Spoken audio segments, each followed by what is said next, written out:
আলহামদুলিল্লাহ রাব্বিল আলামিন ওয়াসসালাতু ওয়াসসালামু আলা রাসূলিল্লাহ ওয়া আলা আমি প্রথমে আমার অন্তরের পুস্তক থেকে আজকে আমাদেরকে এখানে অভ্যর্থনা জানানো, এখানে বসে আপনাদের সাথে পরিচিত হওয়া এবং আপনাদের মাধ্যমে জাতির সামনে দুটি কথা বলার জন্য হিন্দু সম্প্রদায়ের ভাইয়েরা যে সুযোগ সৃষ্টি করে দিয়েছেন।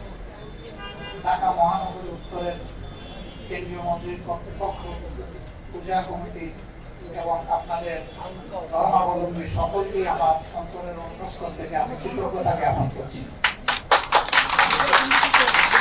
আমি একটি বার্তা দিচ্ছি।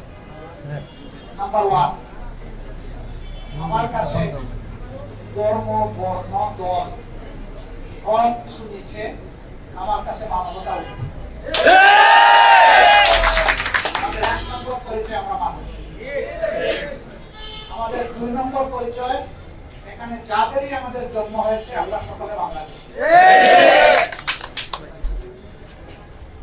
একজন বাংলাদেশী নাগরিককে আমার দেশের সংবিধান যে অধিকার দিয়েছে সকল ধর্মের ইন্ডিভিজুয়াল নাগরিক সমানভাবে তা ভোগ করবে, আমরা তার কোনো ব্যস্তম দেখতে চাই না।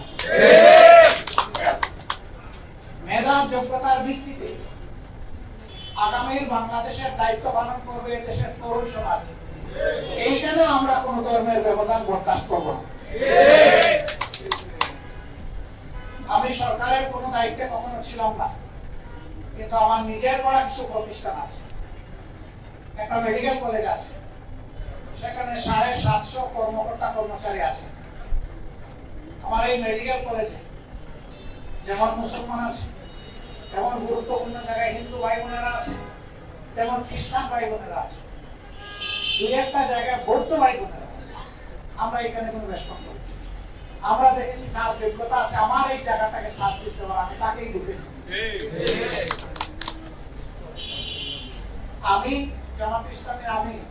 অনেকে বলে যে আপনার প্রতিষ্ঠানে আসলেই যে এরকম, আমি বলে যে গিয়ে একটু দেখে আসি।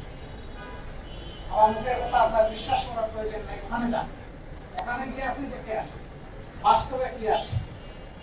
এর মাধ্যমে আমি আমার মেডিকেল কলেজটাকে একটা ছোট বাংলাদেশ বানানোর চেষ্টা করছি।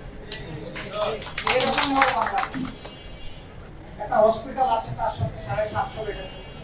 সেখানে তো আমরা জিজ্ঞেস করি না যে আপনি কোন ধর্মের, আমার এখানে চিকিৎসা দিতে এসেছেন। তাহলে চাকরি দেওয়ার ক্ষেত্রে আমি জিজ্ঞেস করবো কেন যে আপনি কোন ধর্মের, আমার এখানে চাকরি করতে এসেছেন। এ মাটি আমাদের সকলে। এটা একটি কথা, এটা কবর রচনা হোক আমি চাই। এটি হচ্ছে সংখ্যাগুরু এবং সংখ্যালঘু, সংখ্যাগুরু আর সংখ্যালঘু। এই দেশের সকল নাগরিক সমান অধিকার ভোগ করবে। স্লোগান দিয়ে আমাদের মধ্যে হিংসা, হানাহানি এবং রাজনৈতিক ফায়দা ওঠার চেষ্টা হয়েছে যুগের পর যুগ। আমাদের সকল ধর্মের মানুষ হাতে হাত মিলিয়ে আমরা এখন আওয়াজ করবো, আমরা কেউ এখানে সংখ্যাগুরু নই এবং আমরা কেউ এখানে সংখ্যালঘু নই। আমরা সকলে সমান। সম্মানিত ভাইরা, আমি ধন্যবাদ জানাই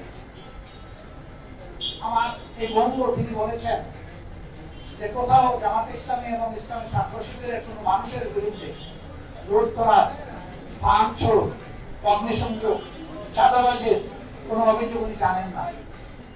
আমি বলবো আপনি জানেন না ভালো, কিন্তু যদি কোথাও জানেন আমাদেরকে একটু বলবেন, কি করি একটু দেখবেন। আমরা এই ধরনের কোন অসততাকে, দুর্বৃত্তপনাকে আমরা কখনো প্রশ্রয় দিই না। কাজে এই কাজের জন্য কাউকে আমাদের বহিষ্কার করার প্রয়োজন হয় না। যেহেতু এখানে তৈরি হয় না এই ধরনের এলিমেন্ট, বহিষ্কার করবো কেন, দরকার তো নাই। এই আঙ্গিনাকে আমরা পরিচ্ছন্ন রাখতে চাই। আমি শুধু আমাদের কথা বলছি না, আমি বলবো যারাই রাজনীতি করবেন মেহরবানি করে একটা রাজকীয় মন নিয়ে আসেন। ফকিরের মন নিয়ে রাজনীতিতে আসার কোনো প্রয়োজন নেই। আপনি রাজনীতি করবেন, আপনি একজন ভিক্ষুকের সন্তান হতে পারেন, কোনো অসুবিধা নাই, কিন্তু মনটা আপনার হতে হবে রাজকীয় মন। আপনি সমস্ত মানুষকে ধারণ করবেন, আপনি আপনাকে বাদ দিয়ে বাকি সবাইকে শ্রদ্ধা করবেন, আপনি আপনাকে সহ সবাইকে ভালোবাসবেন, তখনই আপনার জন্য রাজনীতি করা মানায়। আর রাজনীতির নামে লুটপাট, নিজের কপাল কিসমত গড়া, আর 2 দিন পর পর বলবেন যে আমার দেশ এখন সোনালী যুগে পদার্পণ করেছে। আর এগুলা শুনতে চাই না, এগুলা শুনতে শুনতে আমরা ক্লান্ত হয়ে গেছি। তাই আপনি আগে সোনার মানুষ হন, তারপরে আমার দেশ সোনার দেশ হয়ে যাবে। আমি সকল সম্প্রদায়ের মানুষের কাছে অনুরোধ করব যে আসুন আমরা পরস্পরকে ভাই এবং বন্ধু হিসাবে গ্রহণ করি, তাহলে হিংসা এবং হানাহানি থাকবে না। আর কয়েকদিন পর পর এখানে এসে পাহারাও দেওয়া লাগবে না। আমার বিবেক আমাকে পাহারা দিবে, বলবে নো তুমি মানব সন্তান, তোমার ধর্মের প্রতি তুমি যেমন শ্রদ্ধাশীল, আরেকজনের ধর্মের প্রতি তোমাকে শ্রদ্ধাশীল হতে হবে। কোন ধর্ম কাউকে দুর্বৃত্ত হতে শেখায়, হিংসা প্রতিহিংসা শেখায়, আমি এটা বিশ্বাস করি। এরকম যদি কেউ হয় এটা কোনো ধর্মই না। ধর্মীয় মানুষকে পরিশীলিত করে, মানুষকে মানুষ বানায়, মানুষকে পশু বানায় না। বরঞ্চ পাশবিক চরিত্র যাদের আছে তাদেরকে মনুষ্যত্বের দিকে নিয়ে আসে। সম্মানিত বন্ধুগণ, আসুন হাতে হাত মিলাই, দেখানোর হাত মিলানো না, অন্তরের হাত মিলাই, মুনাফিকের হাত নয়, ভালো মানুষের হাত মিলাই। এই হাত ভাঙবে কিন্তু ছুটবে না, লেগে থাকবে একে অন্যের হাতের সাথে। যদি কোনো দুঃখ আসে সকলে মিলে এই দুঃখ বরণ করে নেব, যদি কোনো সুখ আসে তাও ভাগাভাগি করে নেব, সব দুঃখের আমরা সমান অংশীদার হব। আমি সমস্ত রাজনৈতিক দলগুলোকে অনুরোধ জানাই, অনেক হয়েছে এই দেশবাসীর উপর, আসুন আমরা এখন ভালো হয়ে যাই। আমরা সত্যিকারের একটা সম্প্রীতির আওয়াজ যেমন তুলি, মুখে আওয়াজের দরকার নাই, বাস্তবেই প্রমাণ করি এ দেশ সম্প্রীতির বাংলাদেশ।